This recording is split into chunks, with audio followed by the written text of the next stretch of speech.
యేసుక్రీస్తు నామంలో బెతస్తా విడుదల పరిచర్ల తరపున మీకు ప్రేమపూర్వకమైన వందనాలు. ఈ దిన వాక్య ధ్యానము, నాకు భయము సంభవించు దినమున నిన్ను ఆశ్రయించుచున్నాను. కీర్తనల గ్రంథం 56వ అధ్యాయం 3వ వచనం. తనకేమీ భయం లేదని దావీదు అనడం లేదు. మనుషుల్లో ధైర్యానికి మారుపేరైన వారే కొన్నిసార్లు భయపడవచ్చు. అయితే భయం వేసినప్పుడు ఏం చేయాలో దావీదుకి తెలుసు. దేవునిపై ఆయనకున్న విశ్వాసం ఆ భయాన్ని పారదోలింది. అంత ప్రమాదకరమైన కష్టతరమైన సమయాల్లో కూడా ఆయన స్తుతించగలిగేలా చేసింది. దావీదు ఎప్పుడు కూడా పొగిడేది, ఆధారపడేది దేవుని వాక్కు మీదనే.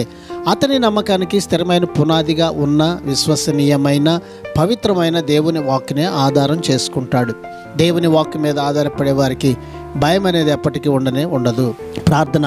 మహాపరిశుద్ధుడా, మహోన్నతుడా, జీవము కలిగిన మా మంచి యేసయ్య, నీ మహాకృపను బట్టి ప్రేమించి మరొక నూతన దినాన్ని మాకు ఇచ్చినందుకు నీకు వందనాలు, స్తోత్రాలు చెల్లిస్తూ మేము ప్రభువా భయము లేకుండా నీ వాక్కు మీద ఆధారపడుతూ నిత్యము ప్రభువా నిన్ను వెంబడిస్తూ జీవించే కృపని ఈ దినమున మా అందరికీ దయచేయమని యేసు పరిశుద్ధ నామములో ప్రార్థించి అడిగి వేడుకుంటున్నాము తండ్రి. ఆమేన్.